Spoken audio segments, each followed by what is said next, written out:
Selamat pagi Kak, sendirian aja? Iya, pagi Kak. Tadi habis dari perjalanan jauh ya? Iya, betul. Bentar ya Kak, saya buka minum dulu. Oke Kak. Silakan minum Kak, biar lebih segar dan tenang. Kak, bentar ya, saya taruh tas dulu. Iya.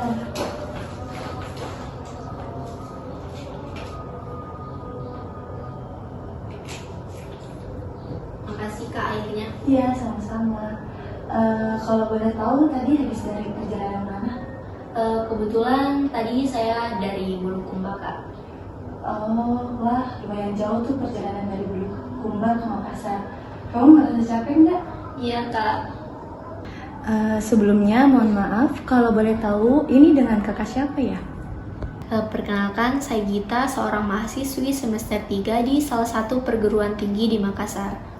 Hai Gita, saya Cora. Gita bisa panggil saya dengan sebutan ibu atau kak biar lebih akrab. Kalau boleh, saya panggil kakak saja ya. Iya, boleh banget, tidak masalah. Dan sepertinya Gita sedang butuh bantuan saya sehingga datang ke sini. Kenapa Gita? Iya sih, ada Kak. Saya datang ke sini atas rekomendasi teman saya karena saya sedang kesulitan mengatasi rasa cemas sebelum ujian. Saya berharap dengan berbagi cerita dengan kakak, saya bisa menemukan solusi untuk masalah yang sedang saya alami ini. Oh, jadi Gita sudah paham ya datang ke sini untuk apa? Iya Kak, paham. Saya kesini untuk konseling. Jadi begini, sebelum kita masuk di proses konseling ini, saya akan menjelaskan terlebih dahulu sifat dan proses konseling itu seperti apa. Namun sebelum itu, saya juga berterima kasih kepada Gita karena telah mempercayai saya. Nah, dalam proses konseling ini, kita akan menjaga hubungan yang profesional. Jadi, semua yang kita sampaikan akan tetap terjaga kerahasiaannya dan digunakan untuk mendukung proses ini. Oh baik Kak, terima kasih telah memperkenalkan diri. Saya jadi lebih yakin buat cerita sama kakak. Iya, sama-sama Gita.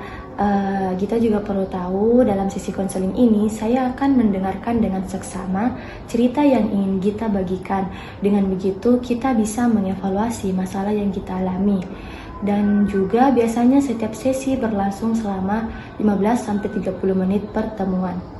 Oke Kak, saya akan mencoba menceritakan apa yang sedang saya rasakan. Namun sebelumnya maaf Kak kalau misalnya saya butuh waktu lebih dari itu. Apakah memungkinkan?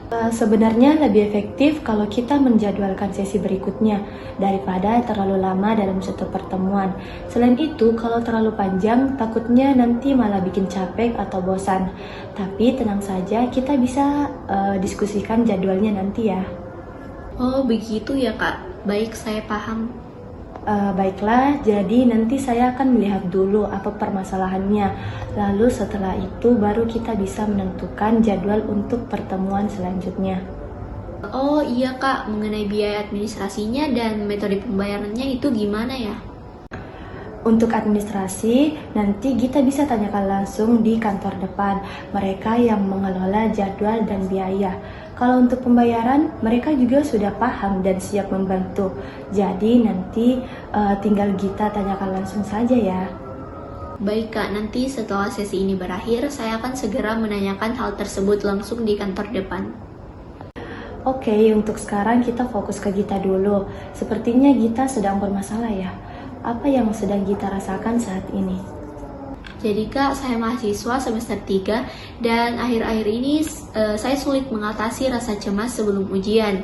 Rasanya selalu khawatir gagal, sampai sulit tidur dan belajar pun jadi nggak fokus. Jadi kecemasan ini biasanya muncul di saat ujian semakin dekat ya. Dan kita juga bilang bahkan sampai sulit tidur dan belajar sehingga hal tersebut membuat tidak fokus. Oleh karena itu, bisakah Gita ceritakan lebih lanjut apa yang biasanya kita pikirkan saat merasa cemas? Ya Kak, biasanya pikiran saya langsung ke arah yang negatif seperti mungkin materinya terlalu banyak, saya pasti nggak bisa deh, atau bahkan saya nggak cukup pintar untuk lulus. Nah, pemikiran seperti saya tidak bisa atau saya pasti gagal, itulah yang menjadi pemicu kecemasan yang sangat kuat, yang akhirnya mempengaruhi kondisi fisik dan emosional kita. Oh gitu ya Kak, jadi ternyata pemikiran kayak saya nggak bisa atau bahkan saya pasti gagal itu bisa jadi pemicu kecemasan yang kuat banget ya. heran kalau itu bisa berdampak ke fisik dan emosi saya. Saya lebih sadar kalau pikiran negatif kayak gitu bisa membuat saya merasa lebih tertekan dan lelah. Terima kasih Kak sudah jelasin. Iya, sama-sama. Oh iya, dari pernyataan kita tadi, saya juga sempat tangkap. Gita merasa materinya sangat banyak, dan itulah yang membuat Gita yakin tidak cukup mampu untuk melewati ujian. Lalu, apa yang terjadi setelah pikiran-pikiran itu muncul?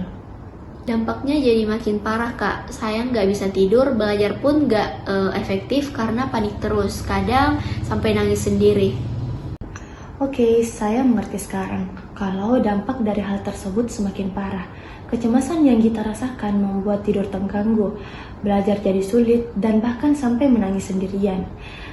Baiklah, di sini kita akan mencoba memahami pola kecemasan Gita dengan pendekatan disebut dengan CBT dengan model ABC. Pernahkah Gita mendengar sebelumnya? Belum Kak, kalau boleh tahu apa itu? Jadi, model ABC ini membantu kita melihat hubungan antara peristiwa, keyakinan, dan dampaknya.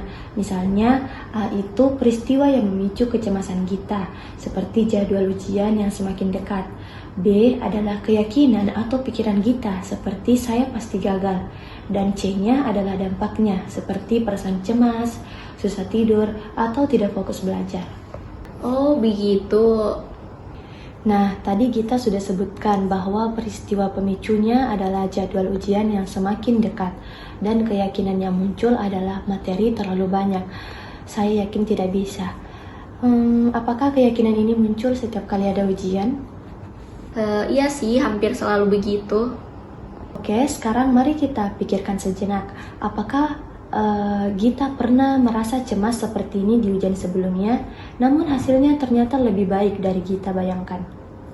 Pernah sih Kak, semester lalu saya juga panik banget, tapi ternyata nilai saya cukup bagus kok. Nah, itu termasuk bukti bahwa pikiran negatif seperti saya pasti gagal sebenarnya tidak selalu benar kan? Iya juga ya. Bagus, jadi di sesi ini kita sudah berhasil mengidentifikasi bahwa jadwal ujian memicu pikiran negatif yang membuat Gita cemas. Di sesi berikutnya, kita akan fokus mengevaluasi apakah keyakinan itu benar atau justru bisa kita ubah jadi sesuatu yang lebih positif dan realistis. Bagaimana menurut kita? Iya, saya setuju Kak. Baiklah, kalau begitu sampai di sini dulu pertemuan kita kali ini. Sampai jumpa di sesi berikutnya ya Gita. Iya Kak, makasih. Iya, sama-sama.